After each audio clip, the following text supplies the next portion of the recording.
संख्या कितनी थी? हिंदुस्तान, पाकिस्तान और बांग्लादेश मिला के 40 करोड़। आज हम लोग इकलौते कितने हैं? 142 करोड़। कहा जाता है कि दुनिया का सबसे अल्टीमेट रिसोर्स और सबसे best quality of resource human होता है।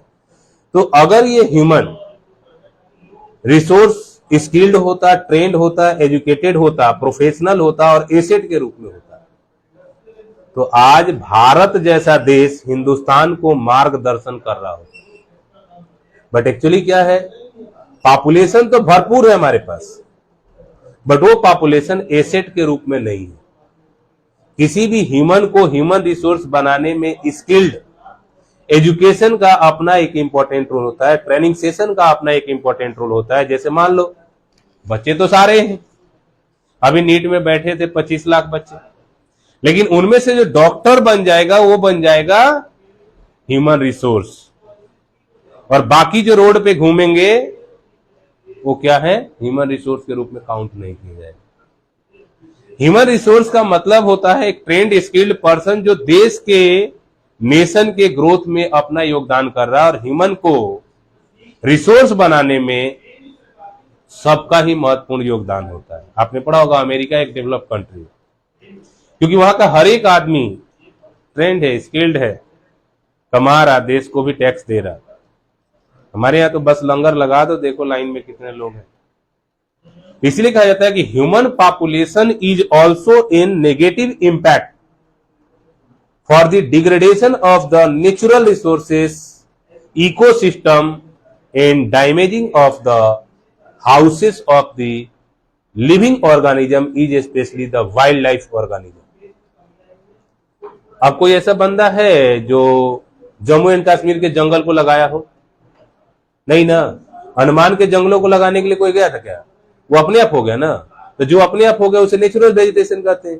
अब उस नेचुरल वेजिटेशन में लॉट ऑफ नेचुरल लाइफ रहता है। सांप हो सकता है, बिच्छू हो सकता है, बंदर हो सकते हैं, भेड़ हो सकते हैं, गधे हो सकते हैं, माइक्रो ऑर्गेनिज्म हो सकते हैं, टिड्डे हो सकते हैं, जुगनू हो सकता है। ये सब क्या है? उनका घर है।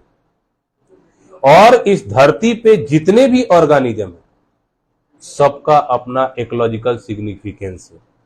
संस्कृत में एक कहावत है कि दुनिया का कोई भी जानवर बिना मतलब का नहीं है, सबका अपना वजूद है। कुछ का वजूद हमें पता है, कुछ का नहीं पता है, बट गॉड ने, जिसने भी सृष्टि की रचना करी, उसने ऐसे नहीं बनाया है किसी भी चीज। इसको बनाने में सबका योगदान रहा। तो दैट इंडिकेट्स व्हाट, कि पॉपुलेशन इंक्रीज होना भी एक नेगेटिव एस्पेक्ट है, खास करके फ्लोरा और फाउना को कंजर्व करना। ठीक है, उसके बाद देखते हैं introduction of new species in that area. देखो होता क्या है, साइंस तो ये भी कहता है कि number of species is limited, यानी जितने स्पीसीज है उतने ही रहते, 2-4 मर जाते हैं तो 2-4 नए बन जाते हैं।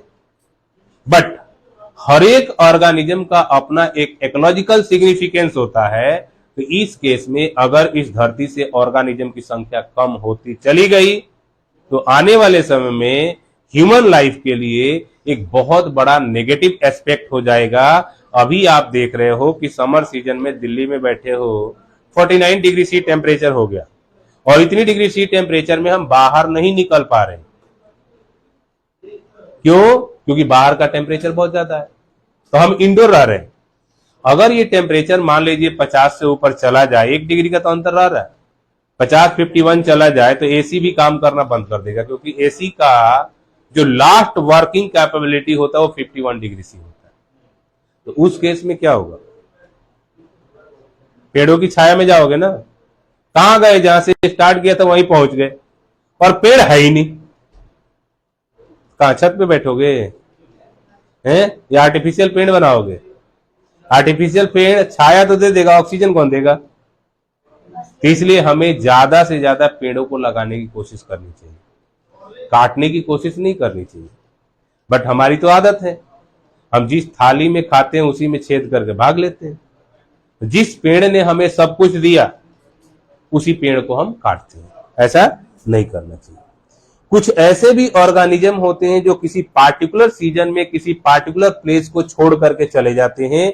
उस ऑर्गेनिज्म को माइग्रेटरी ऑर्गेनिज्म कहा जाता है। जैसे माइग्रेटरी बर्ड होता है, साइबेरियन क्रेन एक माइग्रेटरी बर्ड होता है जैसे ही गर्मी का दिन होता है वो भाग जाता है साइबेरिया में, और फिर जैसे ही ठंडी होता है साइबेरिया से भाग आता है हिंदुस्तान में। उसको किसी फ्लाइट टिकट की जरूरत नहीं है, किसी वीजा के टिकट की जरूरत नहीं है, किसी पासपोर्ट की जरूरत नहीं है, वैसे उड़ के चला जाता है। तो काश हमारे में भी पंख होते तो मुड़ के अमेरिका चले जाते, घूम घाम के आ जाते हैं। Animals and birds migrate to other areas, पहला कारण होता है उसके लिए फेवरेबल टेम्परेचर। आप एसी में क्यों बैठे हो? फेवरेबल टेम्परेचर चाहिए ना। उसी तरीके से जितने भी लिविंग ऑर्गेनिज्म हैं